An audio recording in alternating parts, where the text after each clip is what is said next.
planet's on fucking fire. Hey everybody, it's Nikki and this is Backyard Politics. It is really good to be back in studio. How'd you guys like that intro? Let me know down in the comments section. I know two teenage girls that would be glad to hear your response from it. So the wildfires here have kind of tamed down in the area. We're not under evacuation. In Salem, we never reached technically a level 1, but right next to us along I-5 was on the other side of I-5 was a level 2. So I don't know how, other than because I didn't want to cause panic, we weren't at a level 1. So last Monday night, in the middle of the night, there were some fires that broke out in the Detroit area, which is about 45 minutes east of Salem. And they unfortunately took the lives of a few people, and no, we didn't get any notice. All of a sudden, at about 11 o'clock in the morning the next day, which was Tuesday, I think it was the 8th, all of a sudden the sky looked like this. And everybody's like, what the fuck? Why is the sky bright orange? All my neighbors were outside taking video and pictures along with myself. Twitter started to go crazy, and then we learned that there were wildfires. So, I don't know about any of you guys. I know some of you have reached out and you've experienced wildfires, and I appreciate you reaching out to me and talking to me. That was terrifying to go through. I don't wish it on anybody. But for those of you that haven't gone through it, it was crazy. It came out of nowhere. We had no notice. Finally on Twitter, I started seeing some activity that it was wildfires in the area, and then somehow found a thread with information on how fast it was coming. And there was a bunch of speculation. There's still speculation being tossed around. Our evacuation plan was to go to the beach because we have friends there that they're like family to us, and they live over a little bit north of Lincoln City area, so we were going to head over that way if shit went bad. Then a fire broke out in Otis, which is just north of Lincoln City, and it went through Otis, and from what I'm hearing, just the north end of Lincoln City by I think it's South Devil's Lake Road, I think. Don't quote me on that one. But there was a fire there. So then our friends were like, well, change of plans. We might be coming to you guys. And we're like, fuck, we don't have anywhere to go, because now not only is the Beachy Creek and Sandy Am fire combined with 2 other wildfires is coming towards us. There's also the Otis Lincoln City one, and then there's also one south of us, a couple south of us. Medford completely evacuated. I think it got pretty close to evacuation, maybe a level 2 in Eugene. I'm not positive on that one, but I know there was fire close to Eugene. North of us, some parts of it evacuated. So it was all angles, and we just kept thinking, well, where do we go now? Everybody in the Salem area was reaching out to each other and talking about just how fucking terrified we all were. Which way do we go, guys? If they're evacuating people and telling them to go to Salem, and we're all stuck here and getting pinned in, where the fuck do we go? So thankfully, this was caused also in part by climate change. Also, we had because of climate change, we had extremely high winds mixed with high heat, not a lot of rain. We were supposed to get rain today, but now it's not in the forecast that I'm seeing, which is, I guess, kind of good, because also we were supposed to have thunder and lightning, and that's not good at all. But now the wildfires are endangering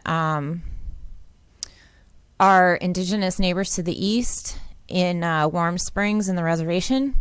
So keep them in your thoughts, and hope it doesn't get there. So on to the rest of this. It was quite chaotic. We're still packed up just in case, because we're not out of the woods yet. I'm not going to go through all my posts, but these are some of the pictures that I took. This is the state capitol in Salem, and I don't know if you can see it, but that little tiny red dot is that's the sun. And then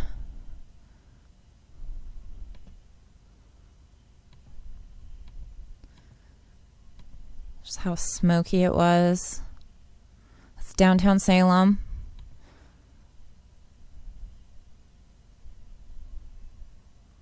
Let's see. Sorry if you can hear Lizzo in the background. I hope you can't, but my daughter's alarm is going off. So, also here is Beachy Creek fire wreaking havoc near Salem, Oregon. Fire has explosively grown to 80,000 plus acres. Entire town of Mill City burned to the ground. It has now, we have lost so much land. Detroit will never look the same. I don't even want to talk about Detroit. It's never going to look the same. While I was on all of these outlets trying to figure out what the hell was going on and what the hell to do next, I didn't sleep for like 3 or 4 days, and I just stayed glued to my computer, my phone. I had my scanner going, and I noticed this. When you click the new little feature that's an exclamation point down at the bottom, it opens up what do you need to report right away, right? So we've got fire, shooting, robbery. Why the fuck is protest on there? You need to call 911 because there's a protest? You gotta be fucking kidding me. So I just said, did someone delete the First Amendment? So a few more pictures. Let's see. If you guys are familiar with the area at all, this is Silver Creek Falls. We went for a drive. This is the exit to get to Silver Creek Falls, which is about 15 minutes east of me. This is how smoky it was. Whoops, shit.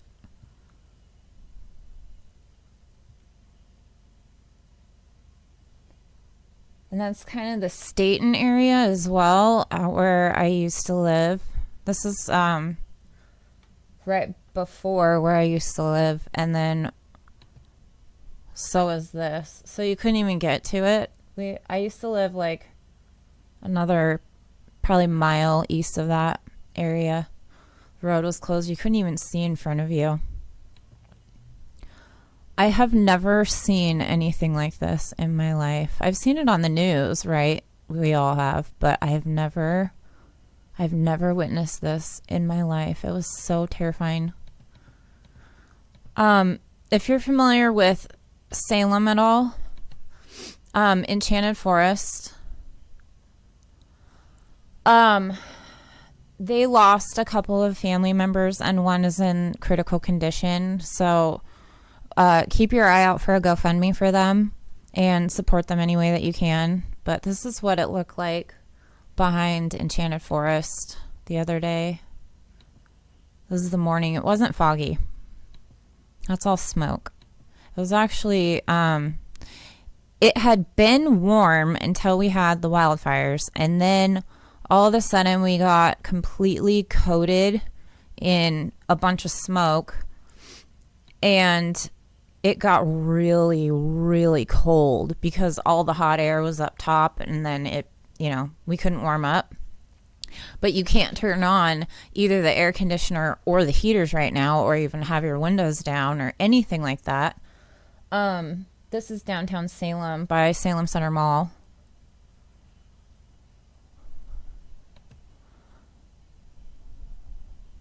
Let's see here. And if you want to follow me on Instagram, all this stuff is accessible on there. I did a video by Riverfront Park in downtown Salem.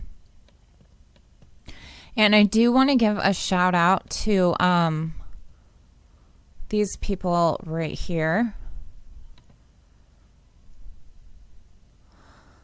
I said Trump won't send help, so the people he throws into the cages Obama built are coming to our rescue. It was reported that a fire crew from Mexico has landed in Medford, Oregon to help fight fires in the region. So that is really awesome. I haven't heard any mainstream talk about that at all. Maybe I missed it, but go figure.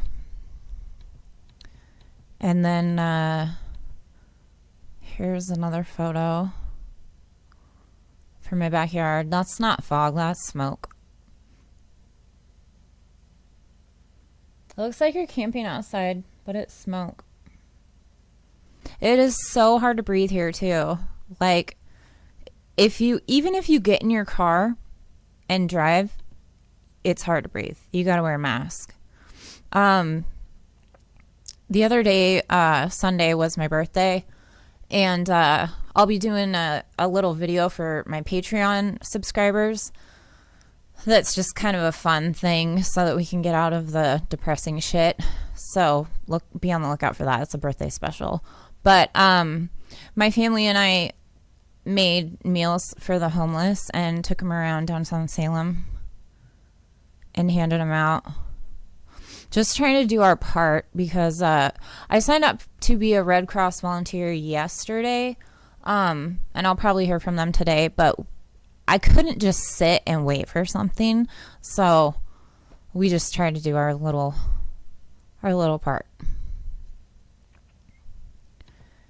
And this is from last night.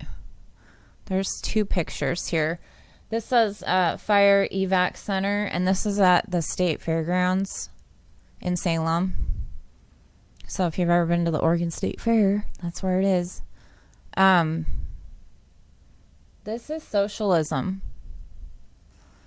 I wrote, this is socialism. The community is coming together to provide free shelter, meals, and necessities to the victims of the Oregon wildfires. A lot of the volunteers out here are also in the streets fighting fascism. So, there's people camped out.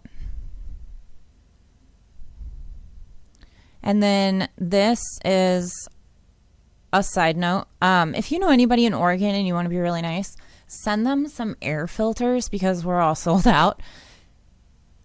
That was on my fan after just 24 hours. It's that brown. It was this white. It was exactly this white. And it's disgusting. So, that's inside my house. Okay? And this isn't even the first day. This was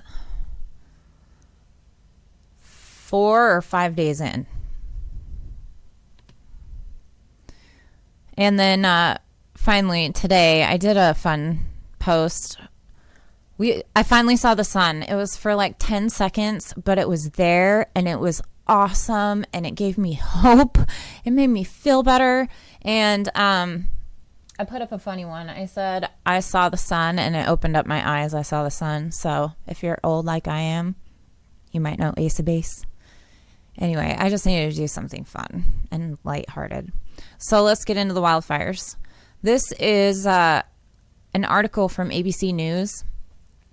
It says, the fires are unlikely to make much of a dent in the overall $20 trillion U.S. economy. The financial fallout will be measured in the low billions of dollars, not in hundreds of billions or trillions. To make a nationwide impact, it would take something like Hurricane Katrina in 2005, which disrupted oil supplies. So they kind of make it seem like, well, it's really not going to cost that much. And at least it didn't do anything to our oil. But the economic pain will be intense in areas decimated by fire, especially poor towns in rural Oregon and California, piling on at a time when many businesses have already succumbed to the pandemic-induced recession. U.S. economic activity collapsed at a record 31.7% annual pace from April through June. The virus and the steps meant to contain it have thrown millions of Americans out of work. And just a side note, the places that got hit the worst that I've heard about are like Detroit area, Mill City, Edina, Lions Gates area. It's east of Salem. And those are like lower income places to live, right? In fact, when we were trying to buy a house, we were hoping that we could get a loan to buy or possibly build, but buy somewhere out that way, either Staten or further east. It's so beautiful and it's cheap.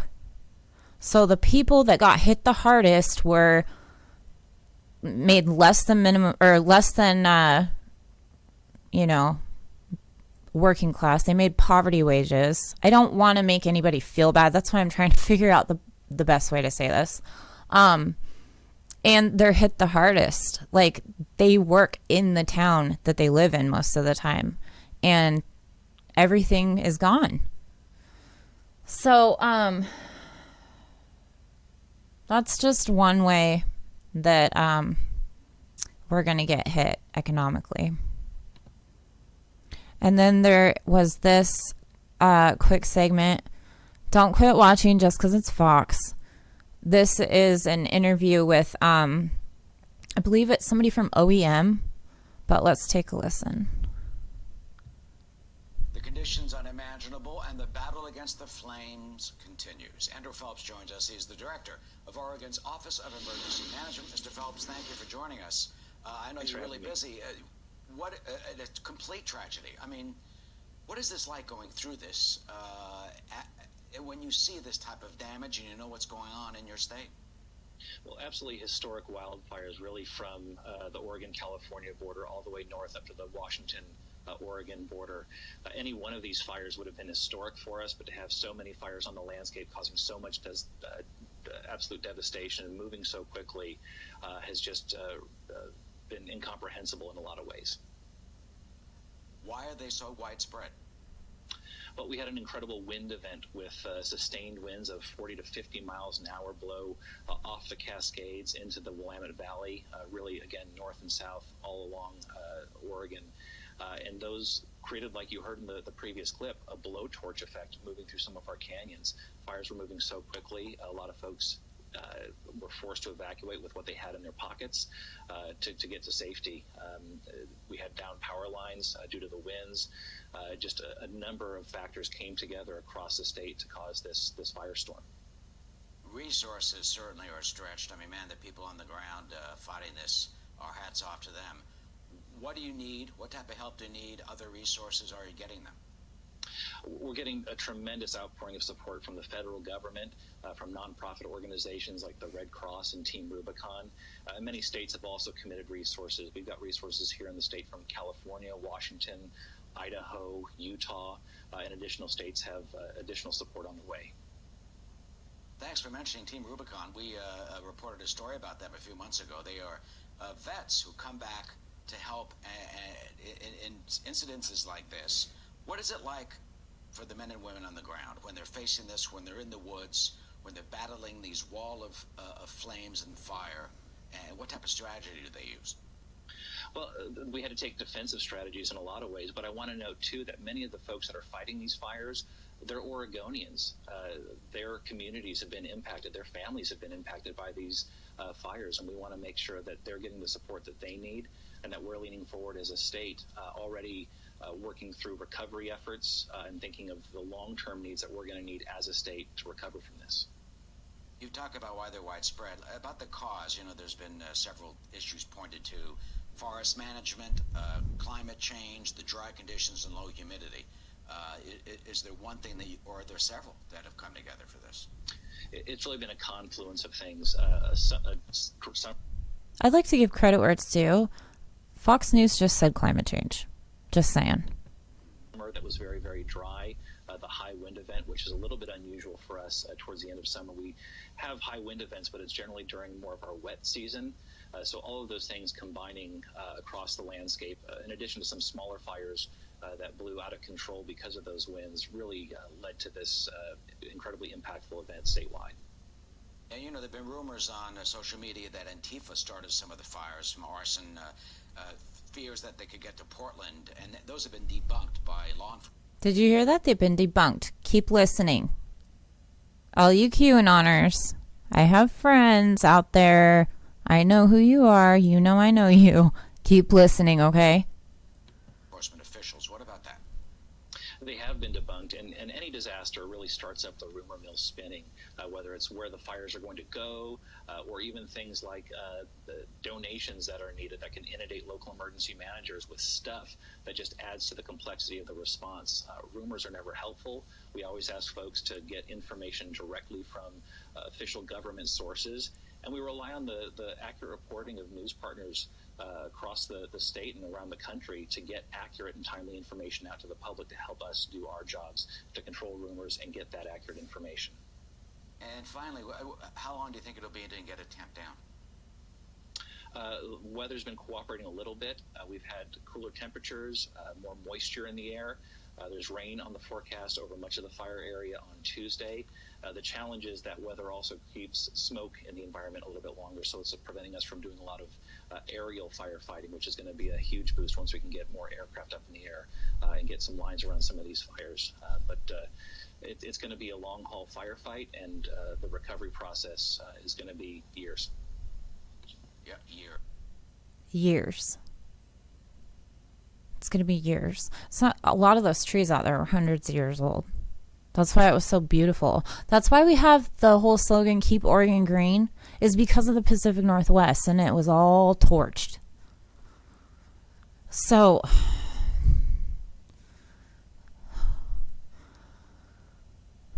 he said that aerial, they need to attack it from the aerial, from the air.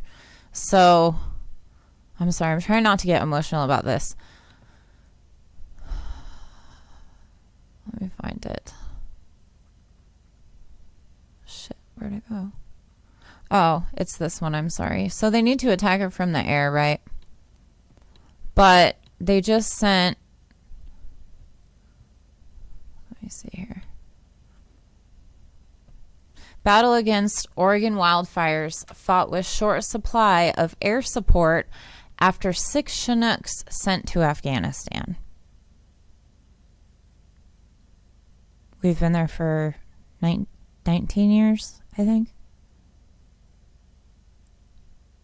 The fuck do we need to send 6 Chinooks over there? And I heard and saw them all leaving recently because I can see stuff from the airport where they're at. So I was wondering what the fuck was going on. It's like, why, what are they doing? A lot of times they do training and stuff, but like when they leave and then they don't come back, it's a little bit suspicious, right? So they sent 6 Chinooks over to Afghanistan that could be helping us with wildfires today, or as soon as the smoke cleared up, to fight it from the air. It's always about profit out of war. every fucking thing stems down to that. Oregon wildfires. I'll link to all these articles in the description box below this video, but this one says Oregon wildfires prompt state to open first ever mobile morgue, at least 8 dead and 50 missing.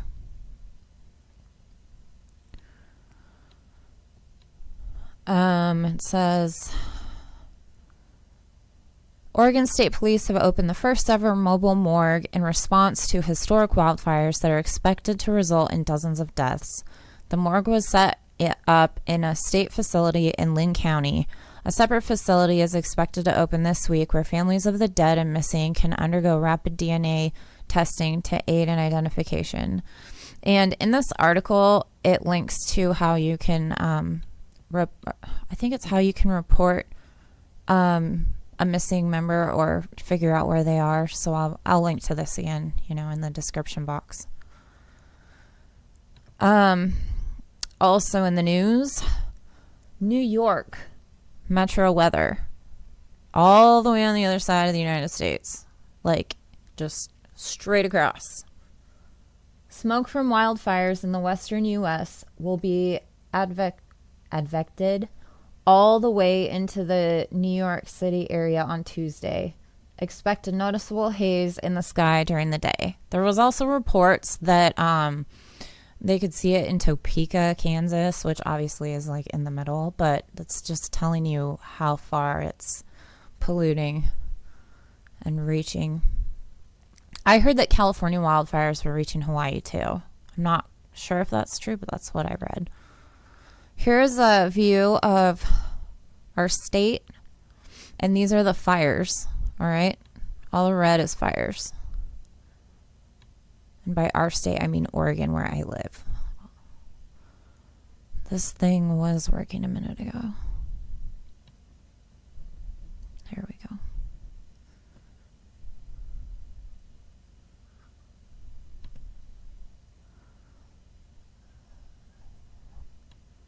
So here's where I am in Salem, right? The capital. And if you didn't know that, don't feel bad. A lot of people think the capital is Portland because everybody knows Portland. The capital is Salem. And down here that I just scrolled past is the fire by Eugene, Springfield. Down south is Medford. And this is I-5, Interstate 5. Over here is Lincoln City that I was talking about, and the Otis fire. Okay. And then, if we zoom in here, so these are the fires that were after us. All of this. Detroit area, Mill City, Lyons, there's Staten, Sublimity, and then north of there, Colton, Malala, Estacada, all were evacuated. Colton has some damage. I believe all 3 of those do. I heard it reached like the eastern part of Canby, like the very outside eastern part of Canby, which is right here. That shows you how close to I-5 it got.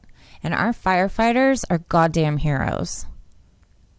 Seriously, goddamn heroes. There was also a fire in the Newburgh area. I used to work out that way. I was a barista for many years. But so it looks like as long as the winds stay died down and we get the rain that we're scheduled to get on now Friday, hopefully we're in the clear. But that is how close it got to me. Is all right here. Let's see. All right here is on fire, right? Up to here was level 2 evacuation. So there's level 1, which is pack your bags, get your shit together. Level 2 is get your crap in your car and get ready to go. And level 3 is get the fuck out of there. So all of I-5 close to me to the east was level 2.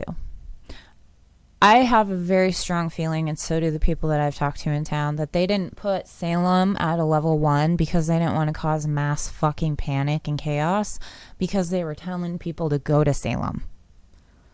Right? The people up north, part of I-5 was closed, but the people up north of that part were going north for safety. But all of these people were coming to Salem. So that just shows you how close everything got to major, major chaos. We also didn't know exactly what the fuck was happening, because there were different maps by county, but there wasn't a whole map for a very, very, very long time. So it's like, okay, well, it's coming in from this way at this, time and at this amount of wind, and it's coming in this way, and then it's coming. It was chaotic. I am so glad the roughest part seems to be past us. There are ways to help if you guys want to help. Oh, back to that fan picture with the filter. If you guys want to be kind to somebody that you know in Oregon or California that's been affected by the wildfires, or even Washington, send them couple of those things. It really, really helps. Trust me. So I will link to this again in the description box below, but these are some of the Oregon wildlife resources. You can find it at wildfire.oregon.gov. You can mark that you're safe and then check the status on a loved one. You can volunteer, make a donation. There's news, conditions, road closures, evacuation levels explained, packing checklist, which is kind of, helpful, because all of a sudden we were told to throw our shit in a bag and get it ready. So people were passing that around online, but here's a packing list so that you can be ready ahead of time in case anything happens. Also, with all of these wildfires, when we do get our rain, because we are a very green state, we're going to get a lot of rain like usual, right? That's going to mean the potential for massive flooding. So keep some shit packed. I don't want to panic any of you. Just prepare yourself. Keep some shit packed. Keep some food, water, extra blankets, anything. Get prepared. You can find a Red Cross shelter near you. There's a bunch of counties that have those. Anyway, this is a great resource. I'm not going to go through all of it. It does have resources for prescriptions and medical equipment, mental health resources, which is a major, major thing right now, because there's a lot of us that are going to be suffering from PTSD, especially the ones that lost their homes and witnessed stuff. So there is a way to find counseling for that. Food pantry, unemployment, all that stuff. So if you can volunteer or donate. Anything helps. You could even send some money through a Cash App to one of your friends. Anything helps. Or even just being there for them. I was reached out to by some of the most amazing people while all of this shit was unfolding, and that is what got me through this. The kind people in internet land. All of you guys got me through this shit. It was so scary, and I just really appreciate it. Know that your comments and your emails do not go unnoticed. I really do appreciate each and every one of you. And thank you for the birthday wishes too. So anyway, please help if you can. If you can't financially, like I said, reach out to somebody online. Just having somebody to talk to, is really, really helpful. I had one of my online friends reach out to me from, I believe, Australia, and she was telling me she had gone through something similar, and that really calmed me. So just try to try to be the help, not the hurt, right? There's a lot of QAnon shit going around right now. Try to be positive. Try to focus your attention on what needs to be done instead of the bullshit downtown or the bullshit online with QAnon, whatever, okay? Stay safe. If any of you need anything, reach out to me on any of my social media platforms. You can email me at backyardpolitics@yahoo.com. And don't forget to like, share, subscribe. Medicare be with you. Stay safe.